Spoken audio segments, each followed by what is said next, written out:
अब हम पढ़ेंगे एक इम्पोर्टेंट सर्कुलर जो क्रेडिट डिफॉल्ट स्वैप और फॉरेन पोर्टफोलियो इन्वेस्टर्स के ऊपर बेस्ड है। ये सर्कुलर जाने से पहले आप लोगों को पता होनी चाहिए फॉरेन पोर्टफोलियो इन्वेस्टर क्या होता है और सीडीएस क्या होता है।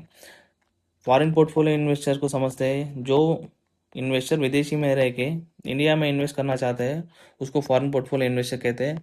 और बात रही CDS, CDS is credit default swap. ये एक तरह की इंश्योरेंस है।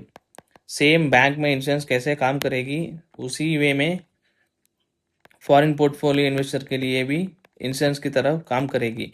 आप बैंक वाले के पास जाओगे, बोलेगा कि सर मुझे इंश्योरेंस चाहिए, बैंक वाले बोलेगा कि इतना प्रीमियम भरो, इतना इंश्योरेंस आपको मिलेगा अगर आपको कुछ हुआ तो, नहीं तो आपका पैसे जो भी है वो चले जाएगा अगर आपको कुछ नहीं हुआ तो। Same way foreign portfolio investor को लगेगा कि जिस कंपनी में मैंने इन्वेस्ट किया वो आगे जाकर डूबेगी या तो मुझे पेमेंट नहीं मिलेगी, तो वो सीधा बैंक वाले के पास जाएगा और बोलेगा कि मुझे इस पे इंश्योरेंस चाहिए।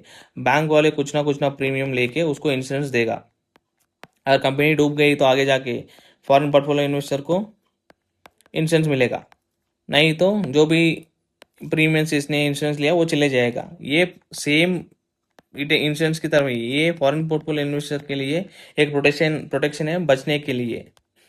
और बात रही न्यूज़ की, the limits for API investments in government securities, state government securities and corporate bonds shall remain unchanged at 6%, 2%, 15% for 26-27 through general route. Allocation of incremental changes in GSEC limit in absolute terms over two subcategories, general and long term, has been retained at 50-50 for 26-27. The entire increase in limit for SGS has been added to general subcategory of SGS. पहले इन 3 points को समझते हैं, उसके बाद बाकी दो। मान लो India ने आज 1000 बॉन्ड्स रिलीज किया, उसमें 200 बॉन्ड्स फॉरेन पोर्टफोलियो इन्वेस्टर्स के लिए, ठीक है।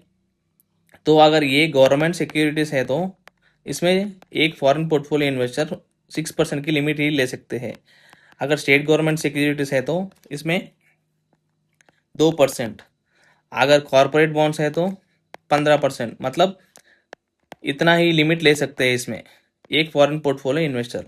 मान लो 200 से 300 हो गया, 100 की इंक्रीमेंट हुआ, तो ये 1:1 रेशियो में जनरल टर्म और लॉन्ग टर्म इन दोनों में इक्वली बांटा जाएगा, ये बोल रहा है। अब जनरल और लॉन्ग टर्म क्या होता है? जनरल टर्म ये बहुत वोलेटाइल है, मतलब इसमें पैसे आने जाने की चांसेस बहुत ज़्यादा है। इन्वेस्टर आज इन्वेस्ट करेगा, कल पैसे निकालेगा, कल इन्वेस्ट करेगा, फिर परसों पैसे निकालेगा, तो ये इंस्टेबिलिटी इसमें ज़्यादा है। और बात रही लॉन्ग टर्म की, ये लॉन्ग टर्म फंड्स इसमें इन्वेस्ट कर सकते हैं, जो कि मतलब इंश्योरेंस फंड्स या तो पेंशन फंड्स, ये लॉन्ग टर्म तक इसमें रख सकते हैं। तो ये फ़र्क है जनरल और लॉन्ग टर्म में।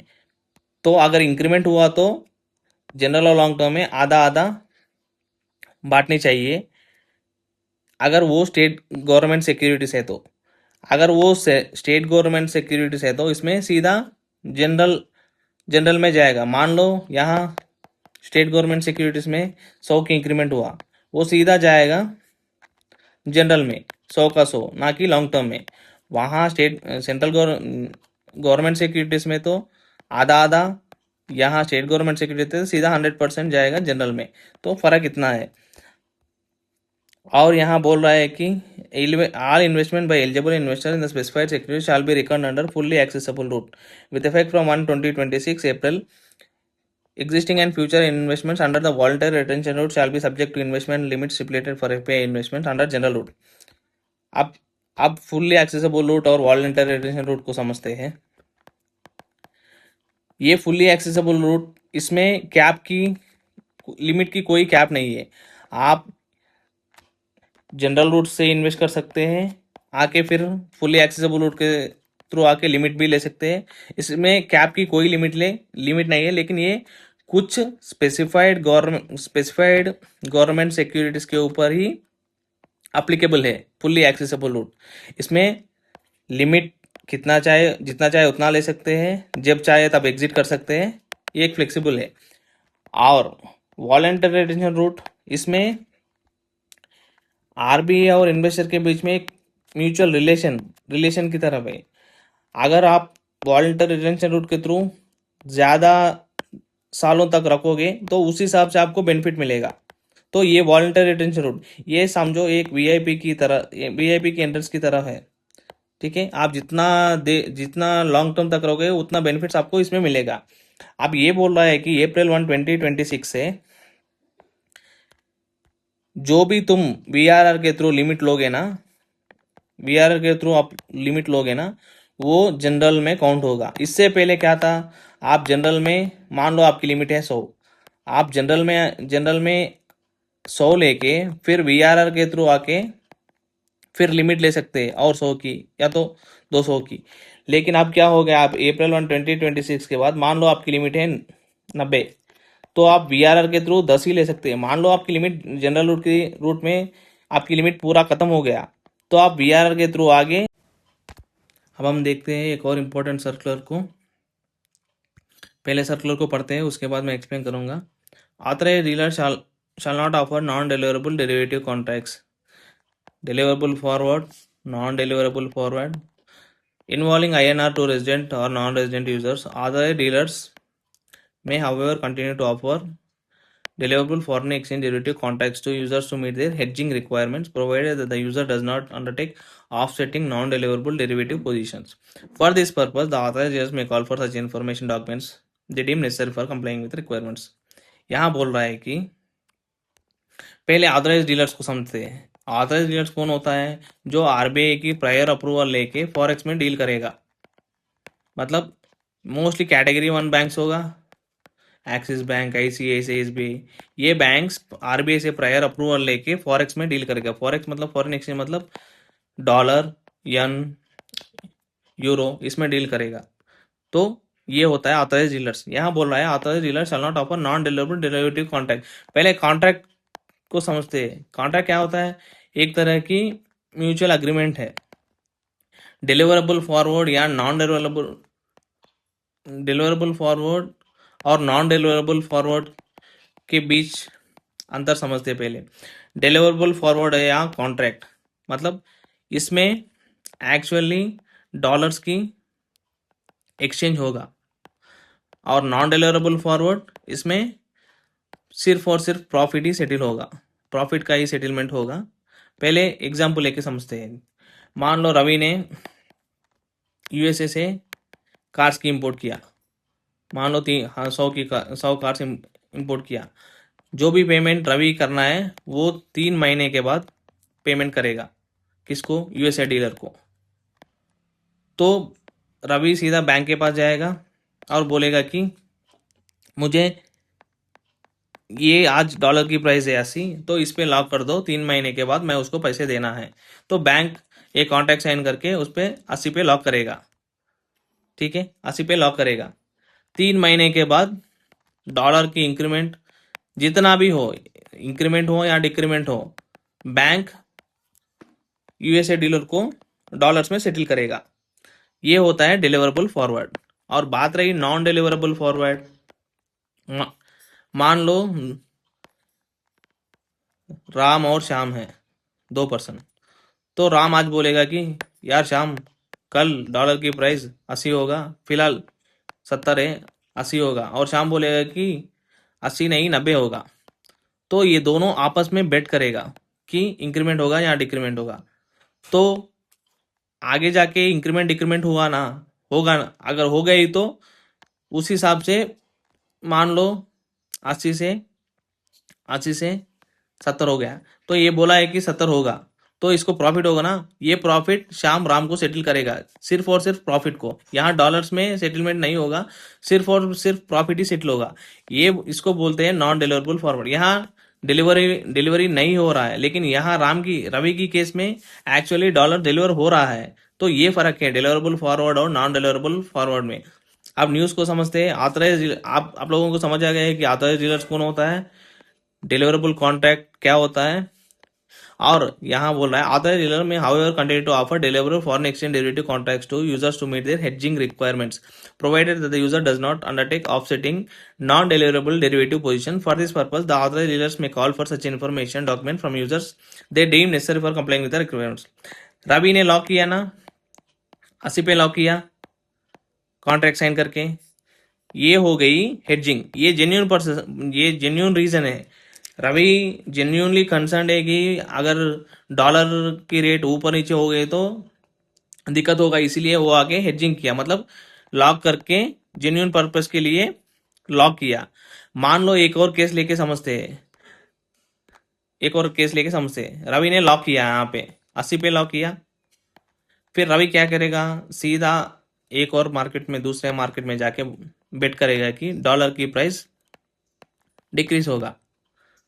अब यहाँ मान लो 80 से डॉलर की प्राइस हो गई 90, तो यहाँ क्या हो रहा, रवि को प्रोटेक्शन है क्योंकि रवि ने ऑलरेडी लॉक किया है, तो इससे कुछ फर्क नहीं होगा। जो भी डॉलर्स में सेटल करना है वो बैंक करेगा। रवि को कुछ फर्क नहीं पड़ेगा क्योंकि ये ऑलरेडी लॉक्ड है। और ये यहाँ आके ऑपोजिट बेट में डॉलर, मतलब यहाँ बेट कर रहा है कि डॉलर की रेट डिक्रीज होगा। मान लो सच में डिक्रीज हुआ तो यहाँ रवि को प्रॉफिट होगा ना। ये नहीं करना है, ये बोल रहा है यूजर्स टू मेक हेजिंग। अगर जेन्युइन पर्पस है तो ठीक है। और एक और रीजन ये देखो, user does not take offsetting, ये जेन्युइन रीजन है, लेकिन ये फिर से आके यहाँ ऑपोजिट बेट नहीं कर सकते। इसको ऑफसेटिंग कहते हैं, मतलब ये जो रवि ने किया ना, इसको ऑफसेटिंग कहते हैं। तो ये नहीं करना है। तो अगर ऑथराइज्ड डीलर्स को लगा कि इसमें कुछ गड़बड़ है रवि के केस में, तो वो कंप्लेंट डॉक्यूमेंट्स पूछ सकते हैं। Second point, authorized dealer shall not permit a user to rebook any foreign exchange derivative contract involving INR whether deliverable और नॉन डिलीवरेबल। ये बोल रहा है, मान लो रवि ने आज 80 पे लॉक किया, ये दूसरा केस मान लो, ये शाम है, शाम आज 70 पे लॉक किया, फिर कैंसिल करेगा, कल इंक्रीमेंट हुआ तो 75 पे फिर लॉक करेगा, अगर फिर डिक्रीमेंट हुआ तो फिर 60 पे लॉक करेगा। तो ये रीबुकिंग नहीं करना। रीबुकिंग करने से क्या होता है, इंस्टेबिलिटी ज्यादा बढ़ती है। तो RBI इसको कर्ब करना चाहती है, इसीलिए ये बोल रहा है रीबुकिंग नहीं करना है। सेम वे अगर कुछ डॉक्यूमेंट चाहिए तो ऑथराइज्ड डीलर्स उससे ले सकते हैं। तीसरा point, authorized dealer shall not undertake any foreign exchange derivative involving related parties. अब रिलेटेड पार्टीज क्या होता है, मान लो मेरी कंपनी है ABC, तो मेरी सिस्टर कंपनी है CD और EF, ठीक है।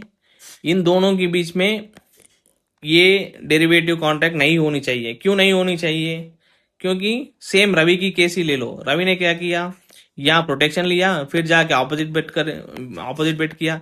तो यहाँ सेम ये हो सकता है पेरेंट कंपनी, क्योंकि दोनों कंपनी मेरी है, तो मैं यहाँ 80 पे बुक नहीं करके मैं 50 पे करूंगा ज्यादा प्रॉफिट लेने के लिए। तो ये सब मेरे हाथ में है ना, इसलिए RBI बोल रहा है कि रिलेटेड पार्टीज में ये कॉन्ट्रैक्ट्स डील नहीं होनी चाहिए। अब हम पढ़ेंगे एक और इम्पोर्टेंट RBI की न्यूज़ को, जो एग्जाम की पॉइंट ऑफ व्यू से बहुत बहुत इम्पोर्टेंट बन सकता है। पहले इस पैराग्राफ को समझते हैं, उसके बाद मैं इजी वे में एक्सप्लेन करने कोशिश करूंगा, ठीक है। पहले इसको पढ़ते हैं। The Reserve Bank of India has revise the framework for lending against securities to encourage greater participation in capital markets while maintaining system-wide risk controls. Under the new norms, the ceiling for loans against shares and other eligible securities, including REITs and InvITs, has been raised from 20 lakh to 1 crore per borrower, while the limit for financing subscriptions to IPO, FPO, ESOP has been raised from 10 lakh to 25 lakh per individual. Importantly, these limits will now apply across the entire banking system rather than on a per lender basis, preventing borrowers from circumventing regulations by taking multiple loans from different banks. As part of revised capital market exposure framework, RBI has also removed regulatory ceiling on lending against debt securities while retaining minimum margin requirements of 50% for physical shares and 25% for demat shares. The implementation deferred to July 1, 2026. पहले इसको part में divide करके समझेंगे, यहाँ तक समझेंगे। पहले आप एग्जाम्पल लेते हैं, पहले एग्जाम्पल लेके समझते हैं। मान लो आपके पास शेयर्स है, तो इस शेयर्स के एगेंस्ट आप बैंक के पास जाके पैसे ले सकते हैं, ठीक है, पैसे ले सकते हैं। तो इससे पहले इस लिमिट क्या था, 20 लाख था। मान लो आपकी शेयर्स की वैल्यू है 50 लाख, इवन दो आपकी शेयर्स की वैल्यूएशन है 50 लाख, आपको बैंक 20 लाख की दे सकते हैं। अब वो लिमिट चेंज किया गया 20 लाख से 1 करोड़ पर बारोवर। इसके बाद सीधा यहाँ आओ, these limits will now apply across the entire banking system rather than an per lender basis. इसका मतलब क्या है, मान लो एक पर्सन है रवि, उसने ये प्रीवियस लिमिट लेके मैं एक्सप्लेन कर रहा हूँ। प्रीवियस लिमिट मतलब 20 लाख, इसकी लिमिट है 20 लाख, ठीक है 20 lakh. Again loans against shares, इसकी लिमिट 20 लाख है। रवि सीधा जाके एसबीआई के पास जाके 20 लाख लिया, फिर एक्सिस पे जाके 20 लाख, आईसीआईसी के पास जाके 20 लाख लिया। लेकिन इंडिविजुअली इसकी लिमिट तो 20 लाख से ज़्यादा नहीं हो रहा है। एक्सिस बैंक से भी 20 लिया, आईसीआईसी से भी 20 लिया, लेकिन कुल मिला के 70 लाख हो रहा है, ठीक है। आरबीआई बोल रहा है ऐसा नहीं होना चाहिए, ठीक है। यहाँ बोल रहा है अक्रॉस एंटायर बैंकिंग सिस्टम, मतलब आपकी सिनेरियो देखते हैं।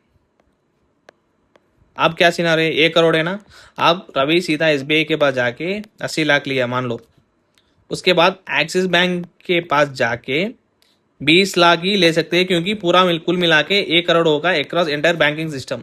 अगर ये 30 लाख लेना है तो ये नहीं होगा, ठीक है। एंटायर बैंकिंग सिस्टम में 1 करोड़ इसकी लिमिट होगा, 1 करोड़, इससे ज़्यादा नहीं ले सकते हैं एगेंस्ट शेयर्स, ये है। उसके बाद बोला है the limit for financing subscription to IPO IPO FPO ESOP, इसकी लिमिट क्या है, पहले 10 लाख था, अब 25 लाख हो गया। ये आईपीओ क्या है, मान लो मेरी एक कंपनी है, उस कंपनी को मैं लिस्ट करना चाहता हूँ, तो मैं जाऊँगा आईपीओ में, ठीक है। आईपीओ का मतलब क्या है, इनिशियल पब्लिक ऑफरिंग, ठीक है। एपीओ क्या है, मैंने कंपनी को रेज किया, मतलब स्टॉक एक्सचेंज में लिस्ट किया, उसके बाद मुझे पैसों की ज़रूरत पड़ी तो मैं और शेयर्स निकाल के लोगों को बेचूंगा पैसे रेज करने के लिए, इसको कहते हैं फॉलो ऑन पब्लिक ऑफर। उसके बाद आता है ईएसओपी। ईएसओपी क्या है, ESOP employ stock ownership plan. इसका मतलब क्या है, मान लो एक कंपनी है, इस कंपनी की शेयर्स उसी कंपनी की एम्प्लॉयज एट डिस्काउंटेड प्राइस पे ले सकते हैं, ठीक है। इसको कहते हैं ईएसओपी। अब इसके बारे में न्यूज़ क्या है, ये बोल रहा है यहाँ, ये बोल रहा है इसकी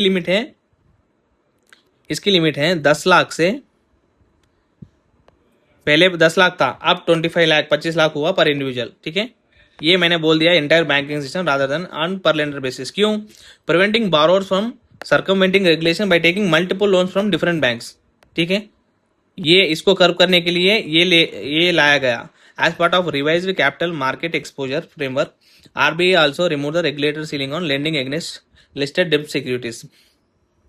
डेब्ट सिक्योरिटीज मतलब क्या है, वो भी गवर्नमेंट सिक्योरिटीज, ठीक है। इस पे इसके ऊपर सीलिंग था पहले आरबीआई की, मतलब अगर मान लो आरबीआई ने बोल दिया इसके ऊपर 1 करोड़ की सीलिंग है तो 1 करोड़ तक ही ले सकते हैं। तो अब आरबीआई ने बोला है कि ये सीलिंग हम रिमूव कर रहे हैं। अब बैंक्स किस पे डिपेंड होगा, लोन देने में, लोन अगेंस्ट शेयर्स देने में, क्या दे के एक कस्टमर को बैंक लोन देगा, क्योंकि फिलहाल तो आरबीआई ने सीलिंग निकाल दिया। इससे पहले आरबीआई जितना आरबीआई बोलता था उतना ही देता था, अब आरबीआई ने बोला हम उस पर सीलिंग निकाल दिया। अब बैंक्स खुद डिसाइड करेगी कि कस्टमर की क्रेडिट वर्थिनेस क्या है, इसकी रीपेमेंट कैपेसिटी क्या है, ठीक है। ये देख के, और उसकी सिक्योरिटी है ना वो कितना वैल्यूबल है, ये देख के कंपनी खुद डिसाइड, मतलब बैंक खुद डिसाइड करके उसको पैसे दे सकते हैं। RBI also remove the regulator, RBI ने सीलिंग निकाल दिया। उसके बाद बोल रहा है कि while retaining the minimum margin requirements of 50% for physical shares. मान लो आपके पास फिजिकल शेयर्स है 5,000 की, मान लो एग्जाम्पल लेके, तो इसमें 2,500, तो इसमें इतना ही आपको मिलेगा। अगर वो डीमैट शेयर है तो उसमें 25%। ये इंप्लीमेंट होगा कब से, जुलाई 1 2020 से। इससे पहले आपको यहाँ रीट्स एंड इनविट्स के बारे में पता होनी चाहिए। पहले रीट्स के बारे में समझते हैं, रीट्स क्या होता है, उसके बाद इनविट्स क्या होता है। रीट्स का मतलब है रियल एस्टेट इन्वेस्टमेंट ट्रस्ट। इसका मतलब मान लो ये कंपनी है, प्राइवेट कंपनी, इसमें मान लो इस कंपनी की वैल्यूएशन है 500 करोड़, तो एक पर्सन आके सीधा इसमें इन्वेस्ट नहीं कर सकते या तो ओनरशिप नहीं ले सकते। तो इसको ये जो भी प्रॉपर्टी है ना, ये प्रॉपर्टी इसको इस ओनरशिप को छोटे छोटे पार्ट्स में डिवाइड करके या उसी उसी छोटे छोटे पार्ट्स को बहुत लोगों के बीच में बांटेगा। अगर जो भी उसके बाद जो भी इनकम ये बिल्डिंग जनरेट करेगी, वो उस पर्सन को हर महीने में इक्वली बांटा जाएगा वो पैसे। और बात रही इन इन इंफ्रास्ट्रक्चर इन्वेस्टमेंट ट्रस्ट, इसकी एग्जांपल है, बेस्ट एग्जांपल है टोल प्लाजा। टोल प्लाजा बनने में कितने ऑलमोस्ट 2000 से 5,000 करोड़ होगा ना। तो सेम ऐसी वे में इस ओनरशिप को छोटी पार्ट्स में डिवाइड करके हर मंथली जो भी टोल पैसे आएगा ना, वो इन्वेस्टर को इक्वली बांटा जाएगा। तो ये है पूरी की पूरी न्यूज़। मैं यहाँ शॉर्ट वे में यहाँ पूरा लिखा है। ये एग्जाम की पॉइंट ऑफ व्यू से बहुत बहुत इंपॉर्टेंट बन सकता है, तो आप इसको ध्यान से समझो और पढ़ो। अब देखेंगे एक छोटी सी न्यूज़ को, जो डीजीएफटी ने अपडेट किया है, list of banks to import gold and silver. इसमें पूरा का पूरा 15 बैंक है। ये इंपॉर्टेंट हो सकता है। ये टाइम पीरियड कब से कब तक है, ये इंपॉर्टेंट है, अप्रैल 1 26 से 31 मार्च 29 तक। और इसमें पीएसबीज कितने हैं, प्राइवेट मतलब पब्लिक सेक्टर बैंक कितने हैं, प्राइवेट सेक्टर बैंक कितने हैं, फॉरेन बैंक कितने हैं, ये इंपॉर्टेंट है। ये एक बार आप देख लो। Axis Bank, Federal Bank, HDFC, ICICI, Indus, Kotak, Karur, RBL, Yes Bank, Bank of India, Indian Overseas Bank, Punjab National Bank, State Bank of India. आप पीएसबी जो भी चाह रहे हैं ना, उसको थोड़ा इस पे ध्यान दो, बाकी फॉरेन बैंक्स के भी, ठीक है। अब हम देखते हैं एक और सर्कुलर डिजिटल पेमेंट्स के ऊपर, ठीक है। E mandate framework. ये ई मैंडेट क्या होता है? ई मैंडेट एक परमिशन है आपसे कि आपकी अकाउंट से इतना अमाउंट डेबिट होगा हर महीने, ठीक है। ये सिंपल भाषा में हम कह सकते हैं ये ऑटो पे है, ठीक है। ऑटो पे में क्या है, आप अगर 200 की ऑटो पे रखोगे तो हर महीने 200 की डेबिट होगा। मतलब आप नेटफ्लिक्स खरीदना है, नेटफ्लिक्स कितना है, 200 है ना, 200। और कुछ लोग सिल्वर या गोल्ड खरीदते हैं, ये ऑटोमेटिकली अपने अकाउंट से डेबिट होगा। अब ये कह रहा है पहले रजिस्ट्रेशन करो, ठीक है। ई मैंडेट के लिए रजिस्ट्रेशन करना, अगर जब तुम रजिस्ट्रेशन करोगे ना, बैंक एडिशनल फैक्टर ऑथेंटिकेशन, मतलब एक ओटीपी या पिन, ये एडिशनल फैक्टर ऑथेंटिकेशन होगा। मतलब ओटीपी या पिन आपको डालना पड़ेगा, या तो बायोमेट्रिक डालना पड़ेगा। उसके बाद जो भी फर्स्ट ट्रांजैक्शन होगा उसके लिए भी एडिशनल फैक्टर ऑथेंटिफिकेशन मतलब पिन या ओटीपी आएगा। उसके बाद जो भी फ्यूचर डेबिट्स है ना, वो बैंक्स डेबिट करने से पहले 24 घंटे पहले आपको एसएमएस भेजनी चाहिए कि आज तुम्हारे अकाउंट में इतना अमाउंट कट होगा ई मैंडेट के लिए, ठीक है। तो ये 24 घंटे पहले कस्टमर को एसएमएस की फॉर्म में भेजना है। उसके बाद यही है प्री ट्रांजैक्शन नोटिफिकेशन 24 घंटे पहले। इसमें क्या होता है, कुछ लोग फिक्स्ड रखते हैं, कुछ लोग वेरिएबल रखते हैं। फिक्स्ड और वेरिएबल क्या है, कुछ लोग 500 मतलब सेम अमाउंट की ऑटो डेबिट है, कुछ लोग 1800, 1200, 100। तो ऐसा कुछ फिक्स्ड होते हैं, कुछ वेरिएबल भी होते हैं, ठीक है। उसके बाद प्री ट्रांजैक्शन नोटिफिकेशन आने के बाद transaction limits and velocity check. ये क्या है transaction limit and velocity check? यही है फिक्स्ड और वेरिएबल, उस हिसाब से ऑटो डेबिट करना है।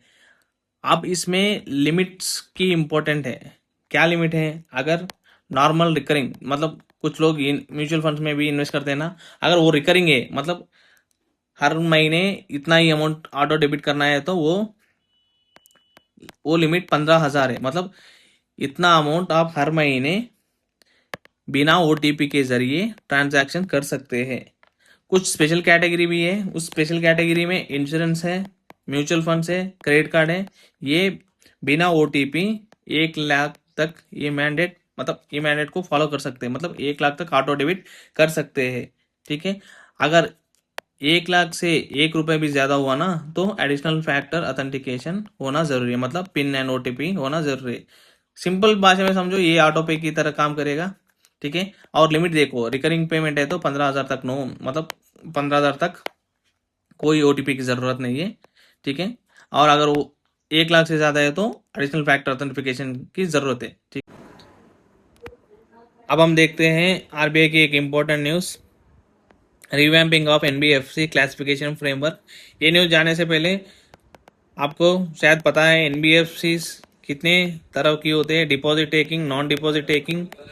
अगर एक्टिविटी वाइज देखें तो MFI micro financial institutions, investment credit companies, infrastructure finance companies, और लास्ट आता है हाउसिंग फाइनेंस कंपनीज। ठीक है, इसमें एनबीएफसी में कितने लेयर्स होते हैं? एक होता है बेस लेयर, एक होता है अपर लेयर, तीसरा आता है जैसे सॉरी दूसरा आता है मिडिल लेयर, तीसरा आता है अपर लेयर, और एक होता है टॉप लेयर। टॉप लेयर क्या है? एक एक रेजिडुअल लेयर है। अगर RBI time to time check करता है कि एनबीएफसी कैसे परफॉर्म कर रही है। अगर थोड़ा भी प्रॉब्लम है तो एनबीएफसी में ये इस लेयर में ला के जो भी रूल्स एंड रेगुलेशंस है ना, उसको आरबीआई के अंडर मतलब आरबीआई सुपरवाइज करके इसको टिक करेगा इस लेयर में डाल के। तो बेस लेयर में इसके एसेट साइज क्या है? इसमें बेस लेयर की एसेट साइज है 1000 करोड़ के नीचे, मिडिल लेयर में 1000 या उससे ज़्यादा, अपर लेयर की कोई फिक्स्ड एसेट साइज नहीं है। ठीक है, और यहाँ बोल रहा है कि ये पूरा यही है। तो ये जो भी middle layer, lower layer, upper layer काम कर रहे हैं ना, वो SBR framework, scale based regulation framework October इस हिसाब से काम कर रही है। तो अब क्या हुआ अंडर दिस फ्रेमवर्क? देखो, under this framework regulatory intensity increase as an NBFC move from base layer to up layer. मतलब टॉप लेयर की मतलब आप समझो सुपर ज्यादा से ज्यादा सुपरविजन है आरबीआई की, while top layer remains A residual layer for entities exposing exceptional systematic risk. अगर मान लो एक एनबीएफसी है, बड़ी एनबीएफसी, अगर ये बड़ी एनबीएफसी फेल हो गई तो पूरा मतलब मार्केट ही सफर करेगी ना। तो इसको इस एनबीएफसी को टॉप लेयर में लाके टी करेगी RBI. Separately NBFC also classified as, मैंने बोला है, deposit taking, non deposit taking and by activities such as investment, ICCs, एचएफसीज, माइक्रो फाइनेंस। ये है। ठीक है, इन फरवरी आरबीआई ने बोला है कि एनबीएफ जो भी एसेट साइज मतलब बिलो बिलो 1000 करोड़ मतलब बेस लेयर की एनबीएफसी होती है ना, जो पब्लिक की फंड्स से डील नहीं करती है ना, या और कस्टमर से कोई इंटरेक्शन नहीं होती है, उस एनबीएफसी को क्या बोला गया है? उसको रजिस्ट्रेशन रिक्वायरमेंट की जरूरत नहीं है, ये आरबीआई ने बोला है फरवरी में। तो अब क्या बोल रहा है कि such eligible entities can voluntary deregistration कर सकते हैं प्रभा पोर्टल के थ्रू सितंबर 30, 2026 तक। प्रभा पोर्टल क्या है? प्रभा पोर्टल के थ्रू अप्लाई कर सकते हैं सितंबर 30, 2026 में। प्रभा पोर्टल क्या है?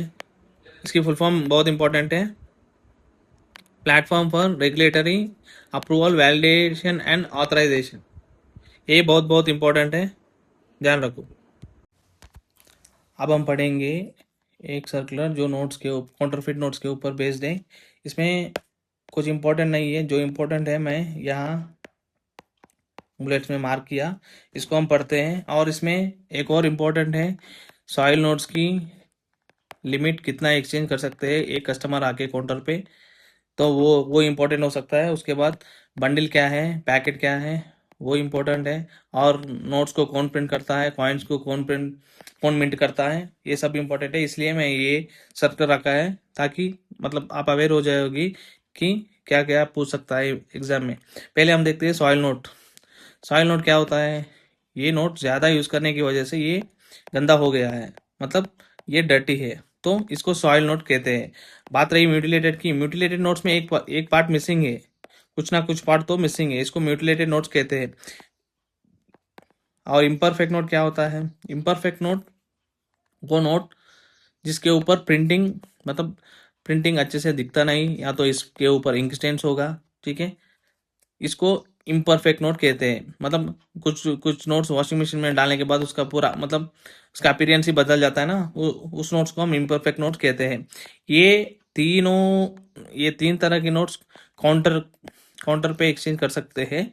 उसकी लिमिट क्या है मैं बोलूंगा आगे। उसके बाद नोट्स विच के नॉट स्टैंड नॉर्मल हैंडिंग, मतलब ये नोट्स बहुत वीक है, मतलब अगर हम फोल्ड करने जाओगे तो ना तो भी ये फट जाएगा। तो तो ये भी हम काउंटर के ऊपर एक्सचेंज कर सकते हैं।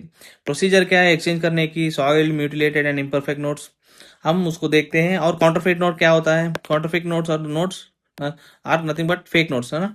इसकी क्या प्रोसीजर है? अगर काउंटर के ऊपर एक नोट आ गई या तो चार से पांच नोट आ गई तो इसकी क्या प्रोसीजर है, वो इंपॉर्टेंट है। क्योंकि एक बार एग्जाम में एबीपीएस पीओ में पूछा गया है कि अगर आपके पास एक नोट या दो नोट काउंटर पे आ गई तो आप क्या करोगे? तो ऐसा कुछ क्वेश्चन था, ठीक है। पहले हम देखते हैं लिमिट क्या है सॉइल नोट्स की। सॉइल नोट अगर काउंटर पे आ गए तो ये कस्टमर आके आपसे 5,000 या 20 पीसेस इतना ही एक्सचेंज ले सकते हैं, इससे ज़्यादा नहीं पर कस्टमर। मतलब आईएनआर में वैल्यूएशन में 5,000 या तो पीसेस में तो 20, अगर म्यूटिलेटेड या इम्परफेक्ट है तो या तो 10 पीसेस या तो 5,000, इतना ही एक्सचेंज कर सकते हैं, इससे ज़्यादा एक्सचेंज नहीं कर सकते। और नोट्स में ये भी सर्कुलर में ये भी दिया गया है स्क्रिबलिंग क्या है, religion notes with religion slogans क्या है। स्क्रिबलिंग क्या होता है? कुछ महान लोग होते हैं ना, नोट के ऊपर लिखता है कि कॉल मी एट ये, उसके बाद होता है डॉन लव्स ये, ऐसा, इसको स्क्रिबलिंग कहते हैं। तो ये अगर काउंटर पे आ गई तो हम इसको इन ये टाइप नोट्स को हम लेना है ट्रांजैक्शन में, लेकिन फिर वापस किसी को देना नहीं, अपने पास रखना है। और नोट्स विद रिलीजियस स्लोगन अगर नोट पे दिख गई ना तो वो नोट अपनी लीगल टेंडर खो जाता है, ठीक है, मतलब it loses it's legal value. और उसके बाद आता है कॉइन्स। अगर कस्टमर को कॉइन चाहिए, अपने पास अवेलेबिलिटी नहीं है, तो आप साफ साफ मना कर सकते हैं। अगर आपके पास अवेलेबिलिटी है कॉइन्स की तो एक्सचेंज कर सकते हैं। और एक आता है डिलिबरेटली कट नोट्स। एक कस्टमर आके 100 या 200 नोट्स लेके आता है, वो एग्जैक्ट सेम पोजीशन में कट हुआ मतलब कटा हुआ है, तो इस ऐसे टाइप ऑफ नोट्स को अगर ये डिले आपको लगा कि ये डिलिबरेटली कट हुआ तो आप साफ साफ मना कर सकते हैं। अब हम देखते हैं बंडल और पैकेट में क्या अंतर है। मतलब ये इंपॉर्टेंट है क्योंकि ये एबीपीएस में पूछा गया है एक बार। पैकेट क्या होता है? पैकेट में 100 नोट्स के बाद हम इसके ऊपर रबर बैंड डालते हैं ना, इसको हम पैकेट कहते हैं। ऐसे 10 पैकेट्स को 10 पैकेट्स को हम बंडल कहते हैं। 100 नोट्स को हम कहते हैं पैकेट। ऐसे 100 की 10 पैकेट्स को हम कहते हैं बंडल। बस इतना ध्यान रखो, ठीक है। और अब आता है कॉइन्स की। कॉइन्स को कौन मिंट करता है और कौन ऑपरेट करता है? कहाँ कहाँ मिंट करता है और ऑपरेट कौन करता है? ऑपरेट करता है, इंपॉर्टेंट है, security printing and minting corporation of India limited. और कहाँ कहाँ पे? एक है मुंबई, दूसरा है कोलकाता, तीसरा है हैदराबाद, चौथा है नोएडा। ये इंपॉर्टेंट है, ठीक है। इन प्लेसेस में कॉइन्स की मिंटिंग होता है इंडिया में। उसके बाद नोट्स की प्रिंटिंग कहाँ होता है और कौन ऑपरेट कौन करता है? ये ऑपरेट करता है भारतीय रिजर्व बैंक नोट मुद्रण प्राइवेट लिमिटेड। ये सब आपने पढ़ा हुआ है शायद, जिन लोगों को नहीं पता है मैं एक्सप्लेन कर रहा हूँ। और जगह कहाँ कहाँ पे है? एक होता है मैसूर, देवास, नासिक एंड सालबोनी, ठीक है। नोट्स की प्रिंटिंग तो यहाँ, कॉइन्स की मिंटिंग है तो यहाँ, ठीक है। ऑपरेट बाय एसपीएमसीएल, बीआरबी, एनएमपीएल, ठीक है। अब देखेंगे फेक नोट्स की प्रोसेस। एक कस्टमर आके काउंटर पे लेके आया 1,000 रुपये, 100 की 10 नोट्स, उसमें आपको एक 100 की फेक नोट मिली, तो आप क्या प्रोसेस फॉलो करेंगे? आप सीधा सीधा 100 की नोट लेके डिस्ट्रॉय करोगी, या तो एविडेंस के लिए उसके ऊपर एक्नॉलेजमेंट स्टैंप डाल के अपने पास रखोगी? क्या करना है? ये कस्टमर आया, मतलब 100 का एक फेक नोट दिखा ना, पहले हम क्या हमको हम ये करना है, उसको क्रेडिट 900 का क्रेडिट ही देना है। 1,000 रुपये लेके आया, एक फेक नोट है ना, तो 900 रुपये की क्रेडिट करना है। तो उसके बाद उस फेक नोट के ऊपर एक्नॉलेजमेंट मतलब एक स्टैम्प डालना है कि ये फेक नोट है, ठीक है। कुछ लोग वहीं के वहीं डिस्ट्रॉय, आरबीआई सर्कुलर कहता है कि वहीं के वहीं डिस्ट्रॉय करना है, लेकिन अगर आप डिस्ट्रॉय करोगे तो अगली बार वो फिर से सेम काउंटर पे वो फेक नोट लेके आएगा ना, तो आपके पास एविडेंस तो रहना है कि ये दूसरी बार आ रहा है, ये कस्टमर दूसरी बार आ रहा है, इसलिए एविडेंस रखना जरूरी है। या तो ये सिंपल स्टैम्प डाल के अपने पास ही रखो। मान लो एक कस्टमर आके 4 या 5 नोट लेके आया, फेक फेक नोट, तो आप क्या करना है, सीधा एफआईआर करना है, जो भी करना है वो पुलिस करेगा। मतलब ये एक क्वेश्चन आईबीपीएस पीओ में पिछली बार पूछा गया है कि अगर आपके पास ये क्या 2 नोट काउंटर पे आ गए तो आप क्या करोगे, ये क्वेश्चन था शायद। ठीक है, तो एफआईआर करना है, और जो भी रिपोर्ट है ना, मतलब जो भी प्रोसेस वो पुलिस वाले करेगा। आप ये इंफॉर्मेशन अपनी हायर्स को पहुंचना है। ठीक है, ये है। अगर नोट फेक नोट को कैसे डिटेक्ट कर सकते हैं हम, कर सकते हैं फेक नोट को कैसे डिटेक्ट कर सकते हैं। एक मशीन होता है यूवी लाइट की, तो हम नोट को यहाँ प्लेस करना है, और यूवी लाइट इसके ऊपर ऐसे गिरेगा। तो अगर ये फेक नोट है तो एक आवाज़ आएगी कि ये फेक नोट है। ऐसा फेक नोट को डिटेक्ट करना है। एक और सर्कुलर पढ़ेंगे जो क्रॉस बॉर्डर इनवर्ड पेमेंट्स के ऊपर बेस्ड है। आप ये 5 पॉइंट्स को पढ़ो, मैंने पढ़ लिया, मैं सिंपल भाषा में एक्सप्लेन करने के लिए कोशिश करूँगा। पहले नो स्टॉक अकाउंट को जानते हैं, क्यों ये ज़रूरी है faster cross border payment inward payments. ये आरबीआई की पेमेंट विजन है 2025 की, जल्दी से जल्दी पेमेंट्स होनी चाहिए क्रॉस बॉर्डर की। ठीक है, नो स्टॉक अकाउंट क्या है, नो स्टॉक अकाउंट एक एक अकाउंट है। मान लो एसबीआई के लेते हैं एग्जाम्पल, एसबीआई की एक अकाउंट फॉरेन में, मतलब यूएसए में फॉरेन करेंसी में रखना, मतलब फॉर एसबीआई अकाउंट फॉरेन में, इसकी अकाउंट फॉरेन में होगा और वो डॉलर्स में होगा। ठीक है, उसको नॉन स्टॉक अकाउंट कहते हैं। An Indian account held in foreign country in foreign currency, इसको कहते हैं नो स्टॉक अकाउंट। ठीक है, अब ये बोल रहा है आरबीआई की आप एक स्ट्रेट थ्रू प्रोसेस रखो। स्ट्रेट थ्रू प्रोसेस मतलब इससे पहले क्या होता था, मान लो एक रवि है कस्टमर, तो उसने नो स्टॉक अकाउंट में $1000 मतलब उसमें क्रिएट किया, तो वो सीधा इंडियन एसबीआई बैंक में आना है। यहाँ उसकी वाइफ जो इंडिया में रहेगी वो निकालेगी। ठीक है, तो पहले वो नो स्टॉक अकाउंट में डालेगा। तो इससे पहले क्या होता था, इस पेमेंट को एक पर्सन चेक करेगा, एक पर्सन वेरीफाई करेगा, उसके बाद इंडियन एसबीआई बैंक में क्रिएट होगा, उसके बाद कस्टमर को इन्फॉर्म करना करेगा, तो कस्टमर लेगा। अब आरबीआई बोल रहा है कि आप एक स्ट्रेट थ्रू प्रोसेस रखो, आप जल्दी जल्दी, मतलब आप डे में 2 दिन, इससे पहले end of the day statement check करते थे, मतलब जो भी नो स्टॉक अकाउंट्स है ना उसकी statement end of the day check करते थे। लेकिन अब आरबीआई बोल रहा है कि आप हावरली चेक करो। अगर आपको इसमें कुछ क्रेडिट होते नजर हुआ तो आप सीधा कस्टमर को इन्फॉर्म करो, और उस अकाउंट को क्रिएट करो और कस्टमर को इन्फॉर्म करो। एसबीआई की इंडियन अकाउंट में क्रिएट करो और कस्टमर को इन्फॉर्म करो। अगर मान लो ये मार्केट हावर्स के अंदर ही ये ट्रांजैक्शन हुआ नो स्टॉक अकाउंट की, तो उसी दिन कस्टमर को इन्फॉर्म करना है। अगर आपको कुछ रिक्वायर्ड डॉक्यूमेंट्स है तो आप सीधा डायरेक्ट ऑनलाइन में अपलोड कर सकते हैं। अगर मान लो end of the day business transaction के बाद ये नो स्टॉक अकाउंट में क्रिएट हुआ, तो वो अगले दिन कस्टमर को इन्फॉर्म करके, कस्टमर को पैसे क्रेडिट करके कस्टमर को इन्फॉर्म करना है। तो बस इसमें इतना ही है। अब हम पढ़ेंगे एक और सर्कुलर जो overseas investment submission of references to the Reserve Bank, इसके ऊपर है।